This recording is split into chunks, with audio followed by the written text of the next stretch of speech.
Lee Van Cleef nasceu Clarence Leroy Van Cleef Jr., em 9 de janeiro de 1925, em Somerville, Nova Jersey. Van Cleef cresceu em meio às adversidades da Grande Depressão. Desde cedo, demonstrou ser independente, disciplinado e determinado, qualidades que lhe seriam muito úteis dentro e fora das telas. Ele serviu na Marinha dos Estados Unidos durante a Segunda Guerra Mundial e desenvolveu, ao longo da vida, uma apreciação pela estrutura, perseverança e responsabilidade.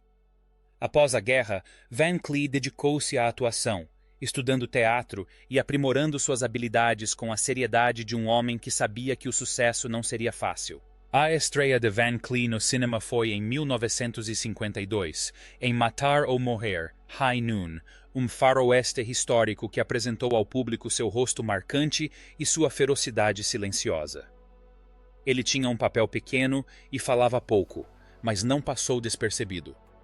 Hollywood logo o notou, embora nem sempre de maneiras que lhe fossem vantajosas. Hoje tão lendário, sua aparência peculiar o relegou inicialmente a papéis de fora da lei, capanga e vilões menores. Na década de 1950, ele atuou em inúmeros faroestes e programas de TV como O Cavaleiro Solitário, Lone Ranger, Gunsmoke e Have Gun Will Travel. Esses papéis raramente o colocavam em destaque, mas ressaltavam sua capacidade de comunicar ameaça e intelecto com poucas palavras, por meio de postura, expressão e timing, em vez de teatralidade. Mais perseverança do que popularidade marcaram o início da carreira de Van Cleef, mas ele trabalhava constantemente. Um terrível acidente de carro em 1958 interrompeu temporariamente seu progresso, e por um tempo pareceu que Hollywood não concretizaria totalmente seu potencial. Mas isso foi um revés, não o fim. Quando as oportunidades no cinema americano começaram a diminuir, Van Cleef encontrou um novo fôlego no exterior, principalmente na Itália, onde diretores reinventavam o gênero western com temas mais sombrios, ambiguidade moral e intensidade operística. Sua colaboração com o cineasta Sergio Leone foi inovadora. Van Cleef finalmente conseguiu o papel principal, como o coronel Douglas Mortimer em Por Uns Dólares a Mais, 1965. Ele foi uma revelação, frio, calculista e muito humano por trás da fachada dura. Ao contrário dos vilões unidimensionais do início de sua carreira, Mortimer era multifacetado, motivado por um código moral rigoroso e por um luto pessoal. O papel permitiu a Van Cleef demonstrar sua amplitude emocional e presença imponente, conquistando aclamação mundial e o consagrando como celebridade. O sucesso de Van Cleef continuou com filmes como Três Homens em Conflito, 1966, Dia de Raiva, 1967, e O Grande Duelo, 1966. Nesses filmes, ele geralmente interpretava personagens que atuavam na tênue linha entre justiça e vingança. Personagens forjados pela experiência, pela perda e pela sobrevivência, não meros conceitos de bem e mal. Suas atuações cativavam o público por serem sinceras e verossímeis. Violência, heroísmo. Ele nunca exagerava. Em vez disso, demonstrava poder com contenção, tornando seus personagens ainda mais cativantes. Não se tratava apenas de Lee Van Cleef ter uma aparência diferente ou pertencer a um novo gênero, mas também de seu profissionalismo e ética. Fora das telas, ele era conhecido como um homem tranquilo que encarava a atuação como uma habilidade, não como um meio para alcançar o estrelato. Colegas o descreviam como disciplinado, agradável e muito sério em relação à sua profissão. Ele sempre teve consciência dos anos de dificuldades que enfrentou antes de alcançar o sucesso e jamais se mostrou arrogante, mesmo no auge da fama. Mais tarde, Van Cleef voltou a trabalhar para American Productions em filmes como Fuga de Nova York, 1981, no qual interpretou o autoritário e eticamente ambíguo comissário de polícia Bob Hawke. Ele conferiu uma certa elegância ao material, além de credibilidade e seriedade ao papel. Conforme Van Cleef envelhecia, continuou a trabalhar regularmente, aceitando trabalhos que se adequassem à sua experiência e presença em cena. Frequentemente ofuscada pela presença intimidadora de sua imagem no cinema, a vida pessoal de Lee Van Cleef foi uma jornada de dedicação, mudanças e, finalmente, estabilidade. Assim como os personagens durões e eticamente ambíguos que ele tão maravilhosamente interpretou ao longo de sua carreira, Van Cleef casou-se com sua primeira esposa, Patty Ruth Kay, em 1943, durante os anos caóticos da Segunda Guerra Mundial. Van Cleef era jovem que ainda buscava seu lugar no mundo, muito antes de seus traços angulosos e olhar penetrante o transformarem em um ícone do cinema western. Eles se casaram quando ele servia na Marinha dos Estados Unidos, lidando com a disciplina da vida militar e as limitações físicas de uma lesão, circunstâncias que mais tarde influenciariam sua austera persona cinematográfica. Van Cleef e Kay formaram uma família e tiveram 3 filhos durante o casamento.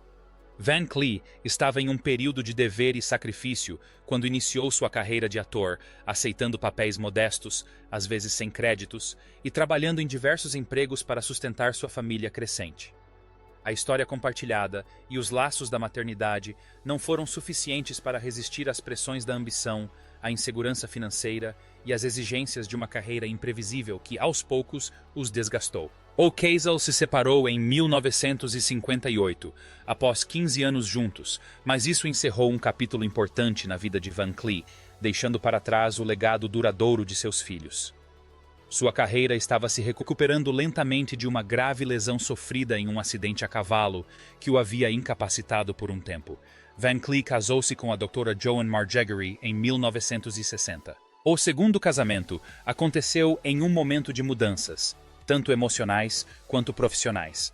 Van Cleef não era mais o novato desajeitado, mas ainda não havia alcançado a fama mundial que viria a definir sua carreira. Doutora permaneceu ao seu lado durante anos de reconstrução, anos de trabalho estável na televisão e no cinema, geralmente interpretando vilões ou personagens moralmente ambíguos que exploravam os pontos fortes de sua aparência angulosa e presença imponente. Embora o casamento tenha durado mais de 10 anos, enfrentou problemas semelhantes aos do primeiro. Longas separações, o rigor do trabalho e as dificuldades de manter a harmonia familiar em uma profissão tão exigente. O casamento terminou em divórcio em 1974, época em que Van Cleef se consolidava como uma grande estrela na Europa após seu renomado trabalho com Sergio Leone e outros diretores italianos. Em 1976, Van Cleef finalmente encontrou uma companheira para a vida toda em Barbara Havalon, numa época em que sua profissão havia alcançado novos patamares de respeito e aclamação. A essa altura, ele já não era mais um simples ator coadjuvante ou vilão de cinema. Era uma celebridade por mérito próprio e um ícone mundial dos faroestes italianos e filmes de ação. Seu casamento com Havalone ofereceu a estabilidade e o conforto que lhe faltavam nos anos anteriores. O amor entre eles persistiu durante os últimos anos de sua carreira e o declínio de sua saúde. Barbara permaneceu ao seu lado, fazendo-lhe companhia e ajudando-o durante toda a sua doença com a mesma tenacidade silenciosa que ele demonstrava nas telas. Lee Van Cleef faleceu em 1989, deixando Barbara Havalon, que esteve ao seu lado durante os últimos anos de sua vida. Por décadas, Lee Van Cleef foi o homem com o rosto icônico, traços marcantes, olhar frio, uma presença capaz de dominar a tela sem dizer uma palavra. Mas, por trás da persona arquetípica de vilão de filme, havia um ator inteligente e analítico que conhecia o processo de Hollywood melhor do que a maioria. Em seus últimos anos, Van Cleef falou abertamente sobre o homem mais intimamente ligado ao seu legado, Clint Eastwood, e suas opiniões não eram tingidas de raiva, mas de honestidade e clareza conquistada com muito esforço. As pessoas gostam de pensar que Clint e eu éramos rivais, disse Van Cleef certa vez. Mas a realidade é mais simples do que isso. Éramos 2 caras fazendo nossos trabalhos, trilhando caminhos bem diferentes que por acaso se cruzaram no momento certo. Van Cleef observou que Eastwood abordava os faroestes italianos com energia, vitalidade e um senso intuitivo de quão pouco ele precisava fazer em cena. Clint entendia o poder da quietude, disse ele. Ele não tinha pressa. Deixou a câmera se aproximar. Isso é algo que não se ensina. Eu soube imediatamente que ele era de uma espécie em extinção, diz Van Cleef sobre sua primeira experiência trabalhando com Eastwood em Por uns Dólares a Mais. Dava para sentir, acrescentou. Eles sabiam disso. A plateia percebeu. Clint não estava simplesmente fingindo ser um pistoleiro. Ele estava se tornando um símbolo, mas Van Cleef fez questão de acrescentar que a conquista de Eastwood não foi por acaso. Ele trabalhou duro por essa imagem. Ele a zelou. Sabia que suas melhores armas eram o silêncio, o controle e a confiança. Eastwood ascendeu rapidamente à popularidade, mas a carreira de Van Cleef foi mais errante. Ele falou sobre a disparidade com bastante liberdade e sem qualquer rancor. Clint, em sua opinião, era o mito americano encarnado, alto, frio e heróico em um sentido contemporâneo. Eu não consegui. Mas meu rosto era outra história. Eu era o risco. Eu era o cara em quem você não confiava. E tudo bem. Aprendi a assumir isso. Van Cleef via seu próprio retorno ao cinema italiano como prova de que havia muitos caminhos para o sucesso. Eu não precisava ser o herói, disse ele. Eu precisava me tornar memorável. Van Cleef também rejeitou a alegação de que Eastwood o ofuscava. Na verdade, Clint me ajudou a me definir. O herói impecável e o caçador moralmente ambíguo por alguns dólares a mais não teriam funcionado da mesma forma sem esse contraste, acrescentou. Ele elogiou o profissionalismo de Eastwood, dizendo que nunca houve qualquer ódio entre eles. Clint estava pronto quando chegou. Ela tinha respeito pela tarefa. Nenhum ator pode exigir mais de outro ator. Talvez o mais revelador tenham sido as opiniões de Van Cleef sobre como a história os lembraria. Clint se tornou uma lenda tanto em frente quanto atrás das câmeras. Ele disse, eu me tornei uma lenda de outra forma. Meu olhar, meu caminho, meu silêncio memorável. Isso também é uma espécie de imortalidade. Ele sentia que o tempo colocaria cada artista em seu devido lugar.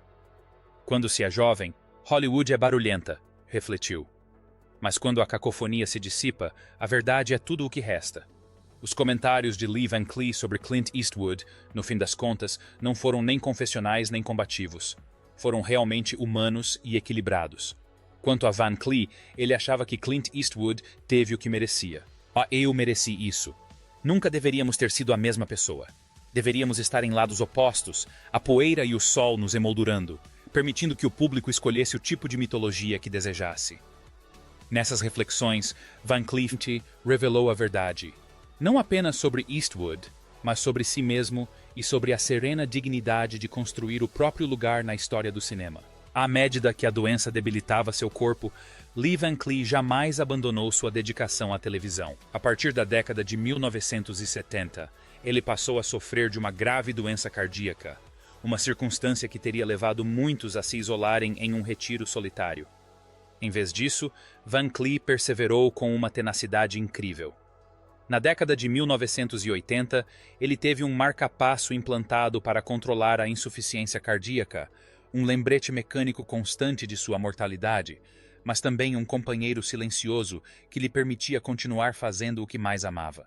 Mesmo com a saúde debilitada, sua presença era imponente, suas atuações repletas da mesma intensidade afiada e do perigo sedutor que caracterizaram sua carreira. Van Cleef foi um ator profissional até o fim, e não permitiu que a fragilidade física diminuísse a forte energia que o levou de papéis modestos a um reconhecimento mundial. Essa aventura heroica chegou ao fim em 16 de dezembro de 1989. Oxnard, Califórnia. Van Cleef morreu de um ataque cardíaco em sua casa, num ambiente tranquilo e reservado, tão diferente dos personagens extravagantes que interpretava com frequência na TV. Posteriormente, um câncer de garganta foi incluído como causa secundária da morte, indicando a magnitude dos severos problemas de saúde que marcaram seus últimos anos. Mas mesmo na morte, a história de Lee Van Cleef não é de derrota, mas de sobrevivência. É a história de um artista que continuou a criar, a atuar e a encantar o público muito depois de seu corpo começar a falhar. O cemitério Forest Lawn Memorial Park, EM Hollywood Hills, foi seu último local de descanso, um fim apropriado para alguém tão ligado à história do cinema. Sua lápide traz a inscrição, O Melhor dos Maus. Um epitáfio simples, porém impactante, que descreve adequadamente seu legado. É uma homenagem à maneira memorável como ele retratou criminosos, foras da lei e anti-heróis, e à criatividade e ao charme que conferiu a personagens que, de outra forma, poderiam ter sido unidimensionais. Lee Van Cleef não era apenas um vilão. Ele lhes conferia profundidade, intelecto, uma graça aterradora que o público jamais esqueceria. Ele os elevava. Em vida e na morte, ele permanece uma presença imponente no cinema clássico. Duro, inflexível e ainda assim o melhor dos piores.